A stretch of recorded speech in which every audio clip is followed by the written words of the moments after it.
Hey there nation, and welcome to the show where we help you to play miniatures wargaming on a budget. It is I, Commander Cheapskate, and welcome to another edition of Cheap Shots, our series dedicated to helping you how to save money on the wargaming hobby. And on today's episode, we'll discuss how to use the new Vespid Stingwings Kill Team from Games Workshop's Kill Team Hive Storm in your games of Necromunda.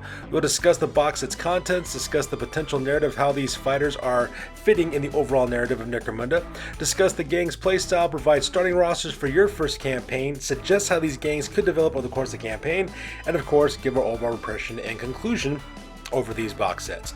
Now, because the video will be a little bit more of a deeper dive, I will put timestamps in the description box down below. That way you can click and navigate to the part of the video that interests you the most.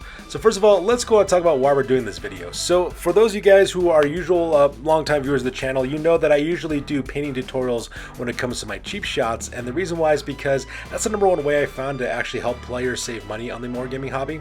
A lot of players out there actually spend more money on paint sometimes than they actually do on the actual miniatures. So I like to show like some really cheap alternatives in terms of real cheap craft paint in order to show you how to save money. But on this video, what I'm going to show you guys how you can use different miniatures from different game systems and use them in multiple game sets so that way you can maximize the value of your miniatures. In this situation, I'm going to show you how to use this Vespid Stingwing Kill Team in your games of Necromunda. And the reason why is because the Kill Team box sets are perfect for skirmish style games with Kill Team by itself, but in case you want to venture into the Underhive and try out playing in Necromunda, these are great miniatures to use for that game setting as well. After all, being able to use multiple games for one set of miniatures is the actual dream, and you can save a lot of money, have a lot of fun doing this, and because more importantly, as the old saying goes, every miniature is a Necromunda miniature. So with that being said, let's go and talk about exactly what the box set contains. So first off, the Hive Storm Kill Team box set with the Stingwings actually contains 10 miniatures. So as you can see here, you actually have one miniature to actually make your Strain leader, which is kind of like the leader of this kill team. You then have what's called a Shade Strain as well as a Long Sting. I'm assuming that the Shade Strain is kind of like a stealth operative. I'm not really sure because I don't actually own the Kill Team box set, while the Long Sting is more like your long-range sniper type character. Also included in the box set are two miniatures that you can make what's called a Sky Blast as well as a Swarm Guard. Now, I'm not exactly sure what role these two characters actually play in your kill team, but it's pretty obvious these guys are packing specialized weapons, so we'll be using that in this gang list. At the same time, we also provided an Oversight Drone as well, and we'll be also talking about how you can use that in your gang lists as well. And lastly, rounding out the rest of the box set, you have 5 warriors, which is your genetic Stingwing, Vespid Stingwing warriors, I assume, armed with their special weapons and flying around and causing all kinds of problems. So now that we're going to talk about the box set, let's talk about exactly how you'll be using these box sets in your gang lists, and I'm actually going to provide you 2 different rosters in order to do that. So first of all, let's talk about the list that we're going to do for list number 1, and let's give about the background narrative of these guys. Now, clearly these guys are aliens, and they're very different than anything that exists on the Necromunda setting, but we're going to actually have a little quick solution to that. What we're going to say for these guys are actually mutants from below the deepest, darkest parts of the Underhive. Now, while they do have insectile wings, their wings are not fully developed yet, but it's enough for them to actually use them to their advantage when fighting in the three-dimensional hellscape that is the Underhive, helping you to glide to the ground and not take any fall damage, for example. We're also going to use what I like to call a hive mind build in order to build up this list. Now, for those of you guys who've never seen the hive mind build I've done before, what I've traditionally done is I've kind of used psychic abilities, specifically on the telepathy skill tree, in order to increase the cool and as well as willpower characteristics of various fighters. What I like to do is like to give that telepathy skill to the leader of a gang, who then transmits their cool and willpower to their champions, and therefore they can use their champions can then use psychic powers and trigger further psychic powers later on down the line. I call it a hive mind build, and since these guys are kind of insectoid, I figured it kind of would work in that situation. At the same time, the narrative behind this list is that if anybody's ever watched the old 90s horror movie Mimic, which is about giant mutated cockroaches that look kind of human and they hunt down human beings in the depths of New York City, well, you'll be able to play those kind of same kind of Mimic vibes with these guys because they fit in perfectly with the overall narrative of the Underhive. So to mimic that narrative, we're going to give you guys your very first gang list, which is basically a Vespid Stingwings gang list. That I'm going to be rating at 2,000 credits in case you want to use these guys for the Wrathing Succession. Now, these guys are going to be an outcast gang. Specifically, they're going to be a mutant outcast gang with a clanless designation attached to them as well, which means that illegal as well law-abiding as well as outlaw statuses will not apply to them. At the same time, they can also hire both law-abiding as well as outlaw hired guns as well. Now, the reason why we're going to the mutant characteristic for these guys is because clearly these guys are not fully human looking. They're very, very different looking, so we're going to use that as explaining that they're mutants. That's the reason why they look the way they do. And like I said before, we're going to use the hive mind build with telepathy as well as the unbreakable willpower, so that we can transfer cool characteristics as well as willpower characteristics to other fighters in your gang. The number one problem that most outcast gangs actually run into is that their psychology stats are usually very terrible, especially when it comes to willpower, intelligence, as well as cool. So we're going to solve that problem by having you transfer your gang leader's willpower and cool stats directly to the other fighters in the gang, and the champions will do exactly the same thing. Now this gang will have lots of shooting attacks in this gang, as well as some toxin-based close combat attacks as well. This is going to make you even deadlier in close combat as well as shooting. And this gang is going to be highly mobile with mutations, and you're going to use grapple launchers in order to simulate the flying ability for these guys. That way, to kind of represent the fact that these guys can zip around the battlefield the way they do.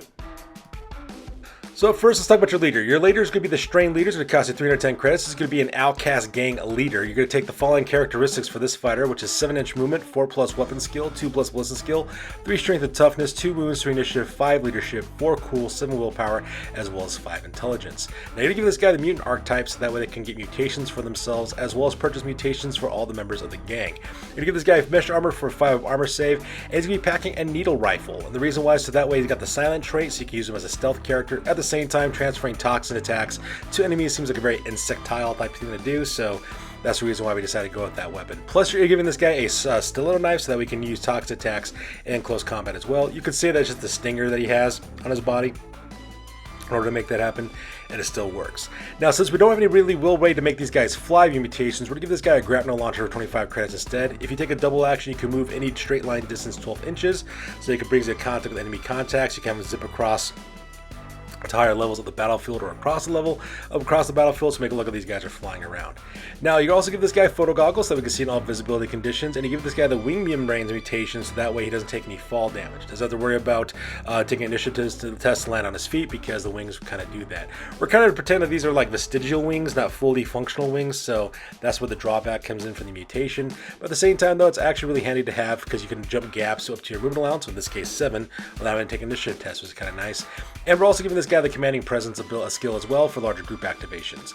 Now we are going to pay 35 credits to make this guy into a psyker with a psyker upgrade, and we're going to take the telepathy discipline, which gives him the ability Fearful Aura, which means your opponents must take a willpower test in order to charge this guy in close combat, as well as the unbreakable will power, which allows him to transfer his cool stat of 4+ and willpower stat of 7+ to all fighters within 9 inches of him. What you're going to do is you're going to have this guy trigger that ability to your champions who have horrible stats, but their stats will be replaced with that 4+ cool as well as their 7+ willpower, which they can then use for their fighters. Those fighters will also have the exact same telepathy discipline with Fearful Aura and Breakable Will, so that way they can transmit that 4+ cool, 7+ willpower to their fighters, so that way these guys become unbreakable, and at the same time also have a little bit easier time triggering their psychic abilities.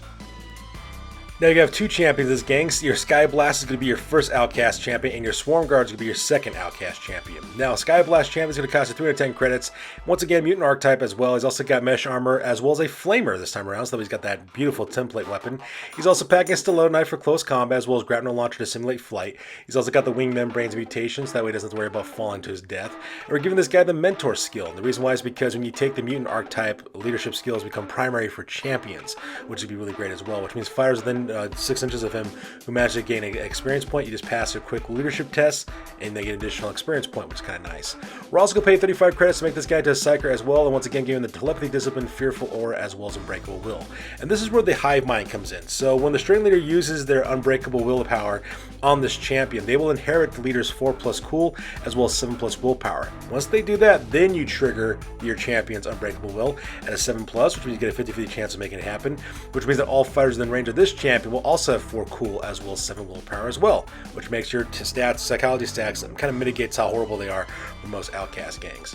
Now your Swarm Guard's going to be another champion. It's going to cost 270 credits. Once again, a mutant archetype as well. It's got mesh armor. This time he's packing grenade launcher with frag and crack grenades, so that way you can get good blast template weapons off.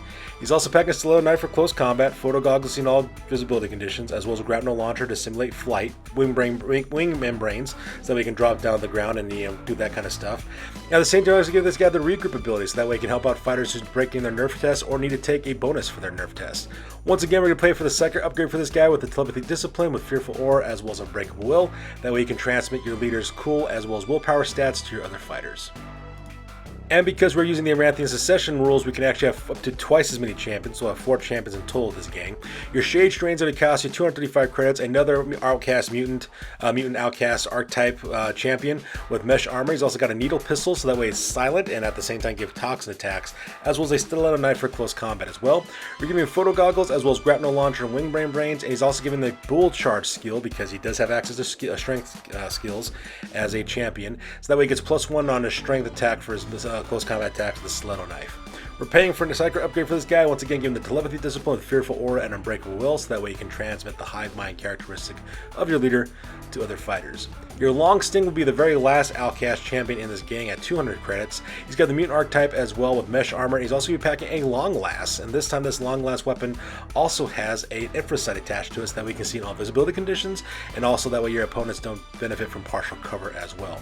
This guy's also got Grapnel Launcher as well as Wingman Brains, so similar to the flight ability of these guys, and he has the Mentor skill as well, so that way he can transmit additional experience points with a leadership test to fighters in range. And once again, we're continuing on the Hive Mind build with a Telepathy Discipline with a Psyker upgrade, as well as Fearful Aura, as well as Unbreakable Will. Lastly, the 5 warriors that you have left over will be Vespid Sting Warriors. They're going to cost 135 credits apiece for all 5 of these guys. These guys are going to be Outcast Hive Scum with Last Guns with Hotshot Last Packs. So we have a 4-up strength attack on your shooting attacks, as well as a Last Pistol for a backup weapon. They also have Stiletto Knives for close combat attacks with Stun, with the Toxin trait, so they act like this their Stinger. They also have Grapnel Launcher as well as Wingbrain Brains in order to replicate the flying ability for these guys as well. Now, as for your Overwatch drone, that's actually going to be off to the side. I suggest you make that into like an exotic beast like a Grapple Hawk later on.